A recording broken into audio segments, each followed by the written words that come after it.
What's up, everyone? Welcome to today's video. Welcome to the Video Game Fight School channel. Thank you very much for tuning in. Yes, we're talking about Suicide Squad Kill the Justice League. Don't worry. I just have Gotham Knights because there's an example that I want to make. You see, gamers play favorites all the time. They pick and choose, and sometimes it appears this inconsistency starts to bite people in the butt and causes a lot of disappointment, even more than necessary. Suicide Squad Kill the Justice League is unveiled to be a live service game. We already knew it was going to have the multiplayer side. We already knew it was going to be something of this sort, even as far back as 2020 when Stephen Hill was talking about some of the way the mechanics were going to play. Now we've seen a bigger picture, I won't say the full picture, and we know what the game is about. But I've seen a lot of gamers starting to, in a sense, say some really cool logical things like, man, this is probably not all Rocksteady that decided that they were going to make a game that's not necessarily, an Arkham game. This is all Warner Brothers' fault that they're making this game.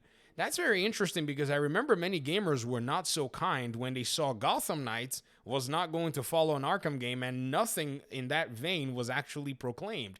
In fact, I saw people say things, and I will quote somebody, "Shame on you, Warner Brothers Montreal, for making a game like this. Maybe you should look to X and X Studio on how to make a video game." I thought those were some really vitriolic takes, but I'm happy that people are now coming to snap into their senses in seeing that not only are these video games being made to actually follow the publisher's mandate, but they don't necessarily care who makes it, and that is the publisher. They'll use your favorite childhood studio to make the game that you probably don't want to play. It brings me and leads me to the conversation where I believe that within the gaming community, we have to start looking at video games from a business perspective. When you do this, the words disappointment about a game will probably not come out of your mouth ever again, because you're going to find out that it requires for you to do a lot more complex examination.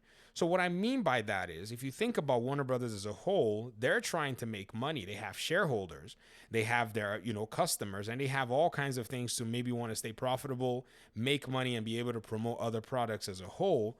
And this drive to make money will have them play both sides of the coin. You see, they'll pretty much make a game like this while they're in development. They're making a Wonder Woman game that's more than likely going to be single player. So they haven't totally abandoned their overall strategy from the past where they made their single player games. They're just exploring a way where they can sell a product that will probably be more profitable than a single player game or has the potential to raking a lot more cash. Because I see a lot of people saying, they're alienating a lot of their player base and doing all of this stuff. People would have loved the Justice League game and all of that stuff. And I understand, but you can also just look and say, well, they have another studio that has been announced to be making a Wonder Woman game that seems to be like it's going to be a single player game. So they're not necessarily alienating. They're just trying to make money.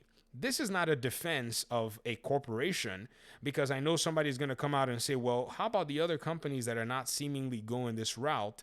But when we look very carefully at these other companies like EA, who has the opportunity to publish some Marvel games and even some Disney games like Star Wars, we'll see that these games actually do benefit EA because these are established IPs. These are IPs that actually have some brand recognition, and it's not necessarily going to be too hard for you to be able to, market them and sell them to their communities and their audiences.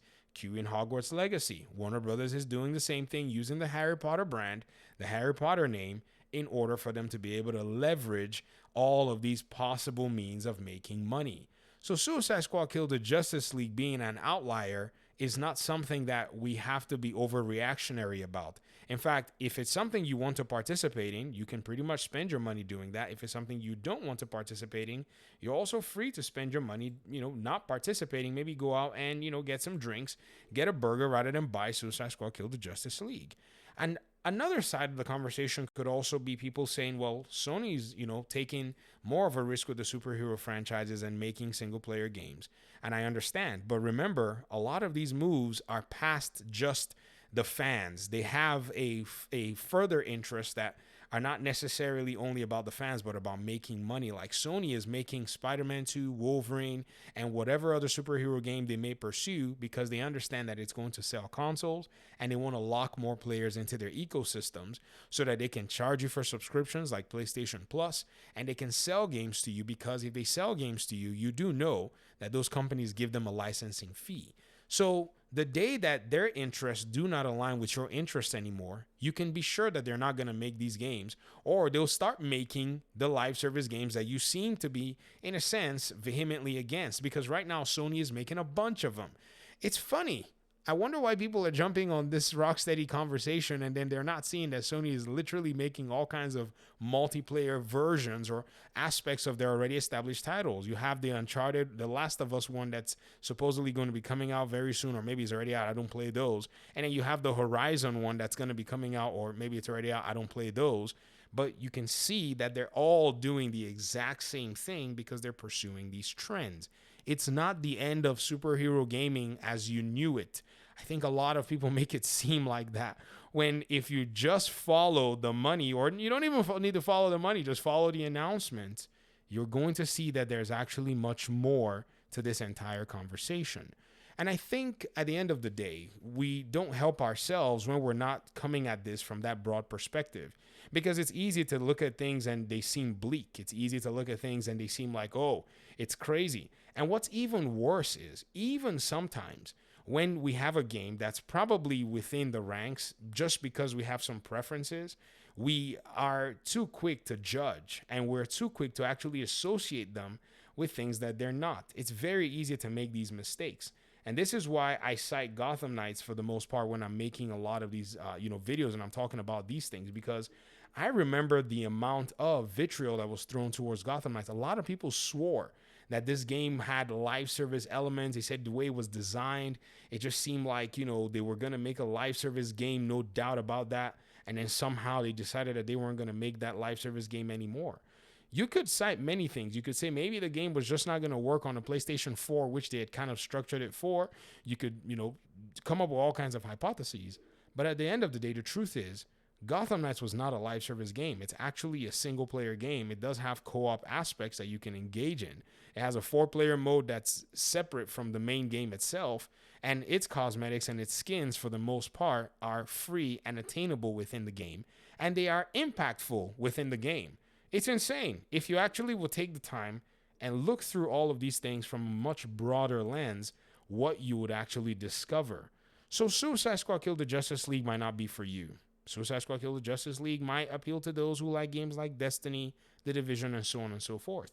But it's not the end. You can always just wait, hold off a little bit. Spider-Man 2 is going to be dropping this year. Hopefully everything goes well.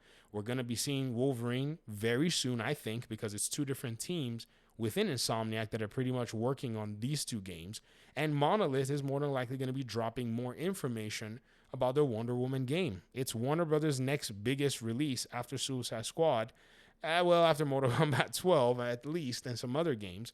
But I think it's going to be an exciting time overall. Put that in with all the other Marvel games that are coming out. I'm sure there's probably a superhero game for you in the next few years. So this should not be necessarily what you use to judge Rocksteady or, writing off all of what DC projects are about.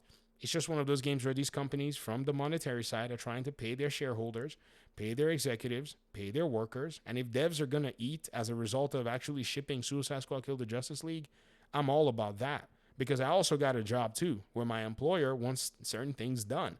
And I got to get them done. As long as they're within ethical means, I'm down with making sure that they get done as long as I get compensated. So it's a very nuanced conversation that I don't think a lot of people are actually paying very close attention to all the different sides of it. And I would love to make sure that we have these conversations from these perspectives. It's much bigger than your preferential game or, the game that you would have loved to play. I would love to play a Superman game. I would love to play a Justice League game. But in a sense, I'm kind of maybe, looking at it going, well, I guess this is what their bosses wanted them to make. I hope they don't go force Monolith to add a store to their game, because if they do, that's going to be a whole different conversation at that point. Let me hear your thoughts in the comment section. Thanks so much for watching the video. I appreciate you guys' time and audience. Hopefully we'll talk pretty soon in another one. Peace out.